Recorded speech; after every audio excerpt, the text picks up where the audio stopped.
नमस्कार दोस्तों, स्वागत है आपका मार्कंडेय पुराण में। आज हम देखेंगे अलर्कोपाख्यान का आरंभ नाग कुमारों के द्वारा ऋतध्वज के पूर्व वृत्तांत का वर्णन। सुमति कहते हैं, पिताजी, प्राचीन काल की बात है। शत्रुजित नाम के एक महापराक्रमी राजा राज्य करते थे, जिनके यज्ञों में पर्याप्त सोमरस पान करने के कारण देवराज इंद्र बहुत संतुष्ट रहते थे। उनका पुत्र भी बुद्धि, पराक्रम और लावण्य में क्रमशः बृहस्पति, इंद्र और अश्विनी कुमारों की समानता करता था। वह राजकुमार प्रतिदिन अपने समान अवस्था, बुद्धि, बल, पराक्रम और चेष्टाओं वाले अन्य राजकुमारों से घिरा रहता था। कभी तो उनमें शास्त्रों का विवेचन और उनके सिद्धांतों का निर्णय होता था, कभी काव्य चर्चा, संगीत श्रवण और नाटक देखने आदि में समय व्यतीत होता था। राजकुमार जब खेल में लगते, उस समय उन्हीं की अवस्था वाले बहुत से ब्राह्मण, क्षत्रिय और वैश्यों के बालक भी प्रेमवश वहां खेलने आ जाते थे। कुछ समय बीतने के पश्चात अश्वतर नामक नाग के 2 पुत्र नागलोक से पृथ्वी तल पर घूमने के लिए आए। उन्होंने ब्राह्मण के रूप में अपने को छिपा रखा था। वे देखने में बड़े सुंदर और तरुण थे। वहां जो राजकुमार तथा अनन्य द्विज बालक खेलते थे, उनके साथ ही वे भी भांति भांति के विनोद करते हुए बड़े प्रेम से रहते थे। वे राजकुमार, वे ब्राह्मण, क्षत्रिय और वैश्यों के पुत्र तथा वे दोनों नागराज के बालक साथ ही साथ स्नान, अंग सेवा, वस्त्र धारण, चंदन का अनुलेप और भोजन आदि कार्य करते कराते थे। राजकुमार के प्रेमवश नागराज के दोनों पुत्र प्रतिदिन बड़ी प्रसन्नता के साथ वहां आते थे। उनके साथ भांति भांति के विनोद, हास्य और वार्तालाप आदि करने से राजकुमारों को बड़ा सुख मिलता था। वे उन्हें साथ लिए बिना भोजन, स्नान, क्रीड़ा या शास्त्र चर्चा आदि कुछ भी नहीं करते थे। इसी प्रकार वे दोनों नाग कुमार भी उनके बिना रसातल में लंबी सांसें खींचते हुए रात बिताते और दिन निकलते ही उनके पास पहुंच जाते थे। इस तरह बहुत समय बीत जाने के बाद एक दिन नागराज अश्वतर ने अपने दोनों बालकों से पूछा, पुत्रों, तुम दोनों का मृत्यलोक के प्रति इतना अधिक प्रेम किस कारण है? बहुत दिनों से दिन के समय तुम लोग पाताल में नहीं दिखाई देते, केवल रात में ही मैं तुम्हें देख पाता हूँ। पुत्रों ने कहा, पिताजी, मृत्युलोक में राजा शत्रुजित के एक पुत्र हैं, जिनका नाम ऋतध्वज है। वे बड़े ही रूपवान, सरल, शूरवीर, मानी तथा प्रिय वचन बोलने वाले हैं। बिना पूछे ही वार्तालाप आरंभ करने वाले, वक्ता, विद्वान, मित्र भाव रखने वाले और समस्त गुणों के भंडार हैं।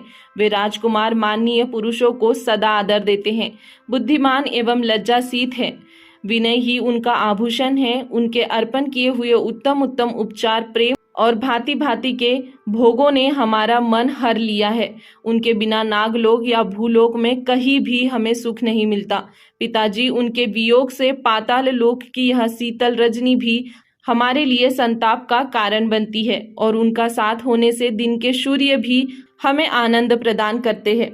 पिता ने कहा, पुत्रों, अपने पुण्य आत्मा पिता का वह बालक धन्य है, जिसके गुणों का वर्णन तुम जैसे गुणवान लोग परोक्ष में भी कर रहे हो। संसार में कुछ लोग ऐसे हैं जो शास्त्रों के ज्ञाता तो है, किंतु उनमें सील का अभाव है। कुछ लोग सीलवान तो है, किंतु शास्त्र ज्ञान से रहित है। जिस पुरुष में शास्त्रों का ज्ञान और उत्तम सील दोनों गुण समान रूप से हो, मैं उसी को विशेष धन्यवादक पात्र समझता हूँ। जिसके मित्रोचित गुणों का मित्र लोग और पराक्रम का शत्रु लोग भी सत्पुरुषों के बीच में वर्णन करते हो, उसी पुत्र से पिता वास्तव में पुत्रवान होता है। ऋतध्वज तुम लोगों के उपकारी मित्र है। क्या तुम लोगों ने भी उनके चित्त को प्रसन्न करने के लिए कभी उनका कोई मनोरथ सिद्ध किया है? जिसके यहाँ से कभी याचक विमुख नहीं जाते और मित्र का कार्य कभी सिद्ध हुए बिना नहीं रहता, वही पुरुष धन्य है।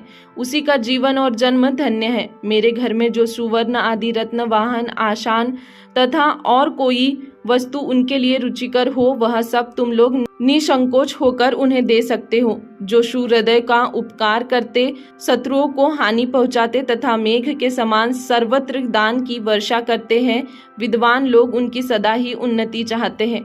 पुत्र बोले, पिताजी, वे तो कृतकृत्य हैं, उनका कोई क्या उपकार कर सकता है। उनके घर पर आए हुए सभी याचक सदा ही पूजित होते हैं, उनकी सभी कामनाएं पूर्ण की जाती है। उनके घर में जो रत्न हैं वे हमारे पाताल में कहाँ है। वैसा वाहन, आसन, यान, भूषण और वस्त्र यहाँ कहाँ उपलब्ध हो सकते हैं। उनमें जो विज्ञान है वह और किसी में नहीं है। पिताजी वे बड़े बड़े विद्वानों के भी सब प्रकार के संदेहों का भलीभांति निवारण करते हैं। हाँ, एक कार्य उनका अवश्य है, किंतु वहाँ ब्रह्मा, विष्णु तथा शिव आदि सर्वसमर्थ परमेश्वरों के सिवा हम लोगों के लिए सर्वदा असाध्य है। पिताजी ने कहा, पुत्रों, असाध्य हो या साध्य, किंतु मैं उस उत्तम कार्य को अवश्य सुनना चाहता हूँ। विद्वान पुरुषों के लिए कौन सा कार्य असाध्य है? जो अपने मन, बुद्धि तथा इंद्रियों को संयम में रखकर उद्यम में लगे रहते हैं, उन मनुष्यों के लिए इस पाताल में या स्वर्ग में कोई भी ऐसी वस्तु नहीं है जो अज्ञात, अगम्य अथवा अप्राप्य हो। चींटी धीरे धीरे चलती है, तथापि यदि वह चलती रहे तो सहस्त्रों योजन दूर चली जा सकती है। इसके विपरीत गरुड़ तेज चलने वाले होने पर भी यदि आगे पैर न बढ़ावे तो एक पग भी नहीं जा सकते। उद्योगी मनुष्यों के लिए कुछ गम्य और अगम्य नहीं होता, उनके लिए सब एक सा है। कहाँ यह भूमंडल और कहाँ ध्रुव का स्थान, जिसे पृथ्वी पर होते हुए भी राजा उत्तानपाद के पुत्र ध्रुव ने प्राप्त कर लिया। इसीलिए पुत्रों, महाभाग राजकुमार को जिस वस्तु की आवश्यकता हो बतलाओ, जिसे देकर तुम दोनों मित्र ऋण से उर्ऋण हो सको। पुत्रों ने कहा, पिताजी, महात्मा ऋतध्वज ने अपनी कुमार अवस्था की एक घटना बतलाई थी। वह इस प्रकार है। राजा शत्रुजित के पास पहले कभी एक श्रेष्ठ ब्राह्मण पधारे थे। उनका नाम था महर्षि गालव। वे बड़े बुद्धिमान थे और एक श्रेष्ठ अश्व लेकर आए थे। उन्होंने राजा से कहा, महाराज, एक पापाचारी नीच दैत्य आकर मेरे आश्रम का विध्वंस किए देता है। वह सिंह, हाथी तथा अन्य वन जंतुओं का और छोटे छोटे सिर वाले दूसरे जीवों का भी शरीर धारण करके अकारण आता है और समाधि एवं मौन व्रत के पालन में लगे हुए मेरे सामने आकर ऐसे ऐसे उपद्रव करता है जिससे मेरा चित्त चंचल हो जाता है।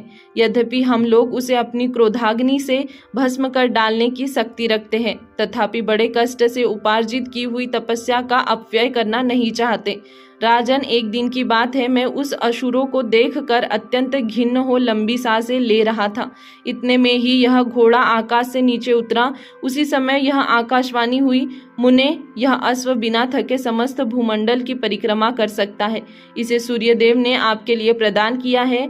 आकाश, पाताल और जल में भी इसकी गति नहीं रुकती। यह समस्त दिशाओं में बेरोक टोक जाता है। पर्वतों पर चढ़ने में भी इसे कठिनाई नहीं होती।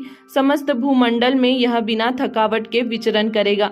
इसीलिए संसार में इसका कुवलय यानी भूमि, वलय यानी मंडल नाम प्रसिद्ध होगा। द्विज श्रेष्ठ, जो नीच दानव तुम्हें रात दिन कलेश में डाले रहता है, उसका भी इसी अश्व पर आरूढ़ होकर राजा शत्रुजीत के पुत्र ऋतध्वज वध करेंगे। इस अश्व रत्न को पाकर इसी के नाम पर राजकुमार की प्रसिद्धि होगी। वे कुवल याश्व कहलाएंगे। राजन, उस आकाशवाणी के अनुसार मैं तुम्हारे पास आया हूँ।